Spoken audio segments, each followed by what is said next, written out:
Bom dia, boa tarde ou talvez boa noite, eu sou o Jamer Salves Muniz e estou aqui na Universidade Tecnológica Federal do Paraná para apresentar um artigo que foi escrito por mim e os meus colegas Lucas D'Ambros, Pedro Trevisan e Arthur Guimarães, orientados pelos professores Gustavo Dal Poço e Johnny Milani. O artigo traz por título A Integral Definida da Função sinc, série de Maclaurin e método dos trapézios repetidos.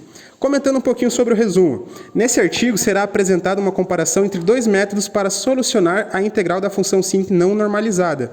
Bom, essa função sinc, temos aqui mais para baixo, ela é definida como sendo seno de x sobre x. Essa função é utilizada no âmbito da eletrônica, que é o que a gente estuda, para representar funções de singularidade, sendo muito utilizada no ramo de sinais e sistemas.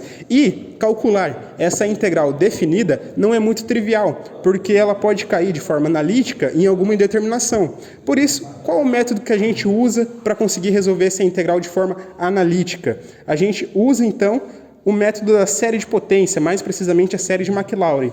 Utilizando a expansão da série de Maclaurin para a função seno, conseguimos manipular e expandir aquela nossa função sinc, a integral dela, para um termo geral, que é escrito aqui neste ponto do artigo, que representa a integral definida do ponto de A até B. Agora, também podemos calcular essa mesma integral de modo não analítico, de modo iterativo, que é o que utilizamos no cálculo numérico. E o método que utilizamos é o método dos trapézios repetidos. É definido aqui nessa seção.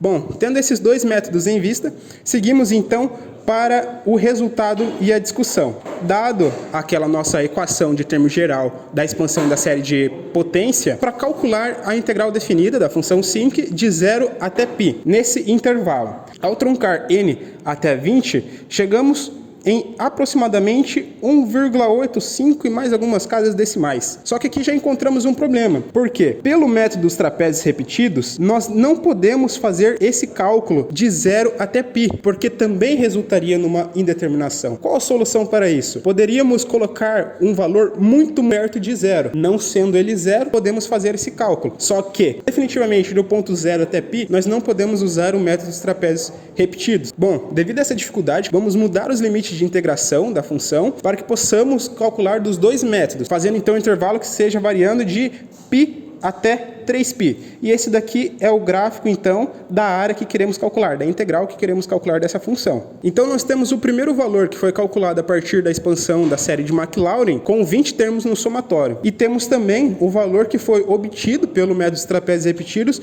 considerando apenas 15 subintervalos. A método de comparação, porque nesse caso podemos ver que o erro relativo entre os dois ficou 1,752%. Chegamos com apenas 2 casas decimais de precisão. Então, fizemos um pequeno teste, fizemos um loop numa linguagem de programação, utilizamos o Python para fazer esse cálculo para nós, porque manualmente as 15 repetições já foram muito custoso fazer isso manual. Então, com 38 mil subintervalos, que conseguimos fazer em Python, nós conseguimos convergir os dois resultados para 9 casas decimais de precisão, atingindo então o erro relativo de 5,45 vezes 10 na menos 7%. Bom, com toda essa investigação que fizemos em cima desses dois métodos, podemos observar que o método dos trapézios repetidos, considerando muitas repetições, é muito mais laborioso de se fazer. No entanto, tratando ele computacionalmente, ele é mais fácil do que o método de Maclaurin, porque o Maclaurin ele exige um pouco mais de manipulação algébrica. Também podemos observar que esse método não pôde calcular definitivamente de 0 até algum outro número, por causa de indeterminação que acontece. E conseguimos verificar com essa investigação que a série que nós construímos a partir da expansão da série de Maclaurin para a função seno converge muito mais rápido para o resultado do que o método dos trapézios repetidos. Isso já é um pouco esperado, mas a convergência foi muito superior. Por quê? Na série utilizamos apenas 20 termos. E para chegar em 9 casas decimais de precisão foi preciso 38 mil subintervalos. Mas enfim, esse é o nosso artigo, então, que escrevemos comparando esses dois métodos para calcular a integral da função sinc não normalizada.